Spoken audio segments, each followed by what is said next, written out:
اب میں ایک بات پوچھنا چاہتا ہوں، جس کو نبی مصلی دے حیا والا سلام ہی کر سکتا ہے، اور پھر مزار میں ثانی آقا کی قبر انور کے بعد دوسری جو قبر انور بنی صدیق پاک کی بنی، اور ایسے نہیں اندر چلے گئے، باقاعدہ حضرت مولا مرتضیٰ کو بلا کے کہا میرا جنازہ سرکار کی قبر انور کے سامنے رکھ دینا اور کہنا ھذا ابو بکر یستاذن رسول اللہ، یہ ابو بکر ہے اللہ کے رسول اجازت چاہتے ہیں، حضور اجازت دیں تو اندر دفنانا، وگرنہ جنت البقیع میں دفن کر دینا۔ نبی پاک علیہ السلام کی بارگاہ میں جنازہ صدیق اکبر کا لے جایا گیا اور کہا گیا ھذا ابو بکر یستاذن رسول اللہ، یہ ابو بکر ہیں اللہ کے رسول سے اجازت چاہتے ہیں۔ میرے نبی نے دروازہ کھول کے کہا دوست کو دوست سے ملا دو، میں انتظار کر رہا ہوں جناب ابو بکر کا، پیار سے کہیے سبحان اللہ۔ اور میرے پاک نبی علیہ السلام ایک دن تشریف لائے مسجد نبوی شریف میں، ایک ہاتھ صدیق اکبر رضی اللہ تعالیٰ عنہ کے کندھے پر، دوسرا ہاتھ حضرت عمر کے کندھے پر۔ میرے پاک نبی نے فرمایا ہم آئے بھی اسی طرح ہیں، جائیں گے بھی اسی طرح، اور قیامت کے دن اٹھیں گے بھی اسی طرح۔ سیدنا صدیق اکبر رضی اللہ تعالیٰ عنہ خمیر کے ساتھی ہیں، میرے آقا کے سفر کے ساتھی، حضر کے ساتھی، بدر کے ساتھی، غار کے ساتھی، مزار کے ساتھی، حشر کے ساتھی۔ کچھ تو حیا کر لو اس کو، جس کو نبی نے کبھی جدا کیا نہیں، خدا نے کبھی جدا ہونے نہیں دیا۔ میں شیعہ سنی دیوبندی وہابی کسی کا نام لیے بغیر کہہ رہا ہوں، جس کے سینے میں ایمان کی دولت ہے نا، اس کے سینے میں صدیق پاک کے احترام کی بھی دولت ہے۔ اور یہ غار والا واقعہ قرآن نے تو بیان کیا نا، نبی کو بھی بڑا پسند تھا۔ حضرت نبی پاک علیہ السلام نے ایک دن حضرت احسان کو کہا، اور حضرت احسان آپ کو پتہ ہے جب نبی پاک کی نعت پڑھتے تھے تو حضور دعا کرتے تھے یا اللہ حسان کا معاون جبرائیل کو بنا دے۔ کہا حسان میری نعتیں کہتے ہو، ابو بکر کی شان میں بھی کچھ کہا ہے؟ عرض کی آقا بالکل کہا ہے، کیونکہ جو درباری ثنا خان ہوتے ہیں نا ان کو پتہ ہے کہ دربار والے کی طبیعت کیا ہے، پتہ تھا کسی دن حضور سن لیں گے۔ تو آپ نے جو جملے فرمایا سنی، فرمایا کل انا اسمعو، سنا میں سنوں گا،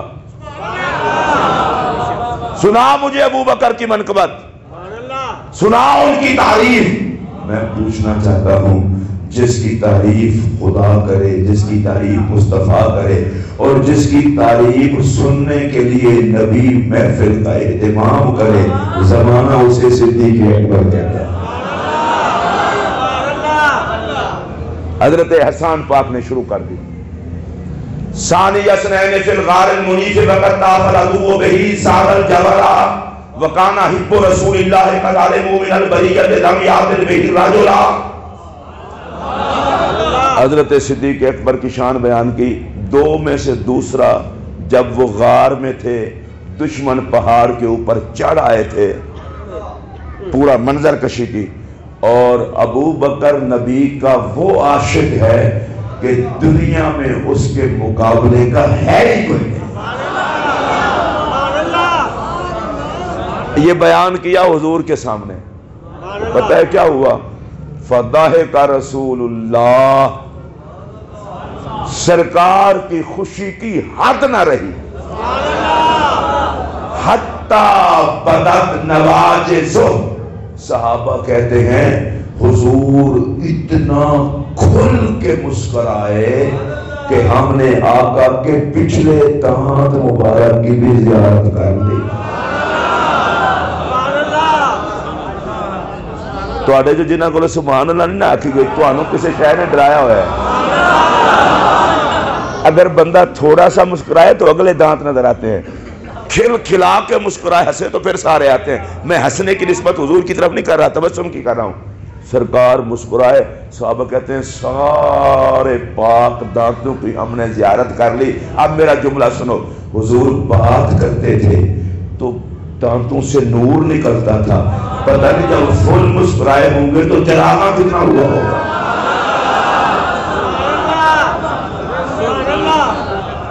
آقا مسکرائے اور مسکرا کر کے پھر جو اگلی بات کی وہ سنیے. فرمایا صدقتا یا حسان، حسان تم نے سچ کہا. چلو کوئی بات نہیں، جن کی زبان نہ ہو وہ نہ بولیں. صدقتا یا حسان، تم نے سچ کہا. واہ حسنتا، واہ واہ. عظمت صدیق سن کے تصدیق کرنا یہ بھی نبی کی سنت، داد دینا یہ بھی نبی کی سنت. فرمایا ہوگا کما قلتا، ابو بکر ایسے ہی ہے جیسے تم نے کہا ہے. یار تو سارے ہیں پر یار غار ابو بکر.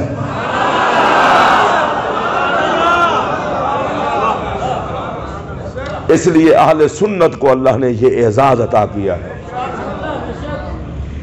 ہم نبی کے صحابہ کی بات کریں تو دل کھول کے کرتے ہیں، نبی کی اہل بیت کی بات کریں تو دل کھول کے کرتے ہیں. اس لیے کہ یاروں میں بھی نسبت مصطفیٰ کی ہے، رشتہ داروں میں بھی نسبت مصطفیٰ کی.